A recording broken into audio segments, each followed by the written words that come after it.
আমাৰ চৰকাৰ যেতিয়া আহিব এই কথা মই টিভিত কৈছিলোঁ।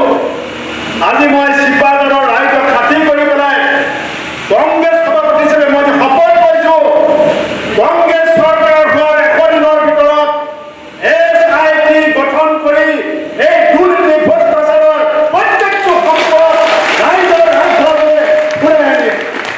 প্ৰত্যেকটো লুণ্ঠনৰ সম্পদ, প্ৰত্যেকটো নয়া পইচাৰ হিচাপ হ'ব। মোক ইনকাম টেক্সে মাতিছে, মই ইনকাম টেক্স হৈ যাম। মোক CIDয়ে মাতিছে, মই CIDত যাম। কিন্তু কংগ্ৰেছ চৰকাৰ হোৱাৰ 100 দিনৰ ভিতৰত হিমন্ত বিশ্ব শৰ্মাৰ দুৰ্নীতি, তেওঁৰ মন্ত্ৰীসকলৰ দুৰ্নীতিৰ প্ৰত্যেকটো নয়া পইচাৰ হিচাপ কৰি তেওঁলোকৰ সম্পত্তি ৰাজঘৰলৈ ঘূৰাই আনিম। এয়া মই আজি শপত লৈছোঁ। ৰাহুল গান্ধী ডাঙৰীয়াৰ MP পদ খাৰিজ কৰা হ'ল। এই কথাবিলাকৰ অন্তৰালত কি আছে? ইয়াৰ অন্তৰালত আছে যে আমি সংবিধান নেমানিব পাৰোঁ, আমি দেশৰ ৰাজভৰণ লুটপাট কৰিব পাৰোঁ। তোমালোকে চকু মুদি মুখ বন্ধ কৰি বহি থাকা, নহ'লে তোমালোকক CBI ED income tax police লগাই তোমালোকক ধাৰাখাৰি কৰি দিব। আজি এই পৰিস্থিতিৰ মাজত অসমৰ মূল ৰাজনৈতিক দল হিচাপে আৰু যিটো দলৰ নেতৃত্বত দেশখন স্বাধীন হৈছিলে, এনকুৱাৰী কৰিম বুলি কৈ বন্দুক দেখুৱাই পেলাই আমি অনা নাই। তেওঁলোকে নিজে চিন্তা চৰ্চা ভাবি চিন্তি কংগ্ৰেছ দলত যোগদান কৰাৰ এটা সিদ্ধান্ত লৈছে। এই কথাটোৱে প্ৰমাণ কৰে যে অসমৰ মানুহে যিটো আশাৰে পৰিৱৰ্তনৰ শ্লোগান দিছিল, আমি বহুতে দিছিলোঁ পৰিৱৰ্তনৰ শ্লোগান। কেলে দিছিলোঁ? বিজেপি আহিলে বিদেশী যাব। এতিয়া পৰহি আপোনালোকে গম পাইছে যে CAAখনৰ নামত হিমন্ত বিশ্ব শৰ্মা ডাঙৰীয়াই প্ৰথমগৰাকী বিদেশীক অসমীয়া নাগৰিক হিচাপে স্বীকৃতি দিছে। আৰু শ্লোগান কি আছিলে? যে 16 তাৰিখে বিজেপি আহিব, 17 তাৰিখে বিদেশীয়ে টোপোলা বান্ধিব আৰু 18 তাৰিখে বিদেশী যাব। আৰু আজি কি হৈ আছে আপুনি কথাবিলাক চিন্তা কৰিব।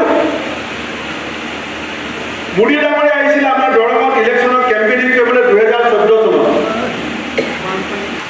ইলেক্ট্ৰিচিটি বিল 7 বাৰ বঢ়ালে, দৰৱৰ দাম বঢ়াই দিলে, দালি, মিঠাতেল, আলুগুটি, পিঁয়াজ, মাটি, খাজানা, আপোনাৰ নিত্য ব্যৱহৃত প্ৰত্যেকটো সামগ্ৰী, আনকি জুই চলাটোত কাঠি 20টা কমাই দিলে, দাম 1 টকা বঢ়াই দিলে।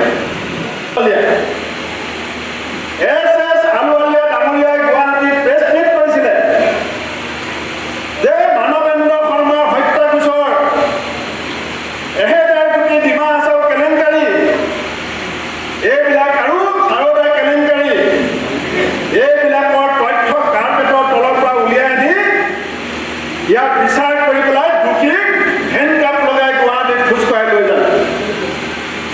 সৰ্বানন্দ সোণোৱাল ডাঙৰীয়াই কিতাপ উলিয়াইছিলে বিজেপি পাৰ্লিয়ামেণ্টাৰী বৰ্ডৰ পৰা যে অসমৰ আটাইতকৈ দুৰ্নীতিপৰায়ণ কংগ্ৰেছৰ মন্ত্ৰী হিমন্ত বিশ্ব শৰ্মা ডাঙৰীয়া বুলি। সেই কিতাপ এতিয়াও আমাৰ APCC অফিচত আছে। আৰু এতিয়া ইনকাম টেক্সৰ নটিচ কাক দিছে? ভূপেন বৰাক দিছে। বিজেপিয়ে ইলেকশ্যনৰ আগত ক'লে যে এনকুৱাৰী হ'ব। এতিয়া এনকুৱাৰী মোৰ ওপৰত কেলে হ'ব? যে এই কথাবিলাক কৈ থাকিব নালাগে। আপুনি মুখ বন্ধ কৰি থাকক, এনকুৱাৰী বন্ধ হ'ব, মুখ খুলিব, এনকুৱাৰী। কিন্তু ৰাইজসকল, আমি সেইখন অসমৰ মানুহ। 18 ছেপ্টেম্বৰ 1942 চন ঢেকীয়াজুলিত মংগল কুৰকু, দয়াল পানিকা, মনবৰ নাথ, কুমলী দেৱী 13 গৰাকীয়ে বুকুত গুলি পাতি লৈছিলে কংগ্ৰেছৰ পতাকা ঢেকীয়াজুলি থানাৰ ওপৰত উৰাবৰ কাৰণে। আৰু তাৰ দুদিনৰ পিছত 20 তাৰিখে 13 জনে ঢেকীয়াজুলিত গুলি খোৱাৰ পিছত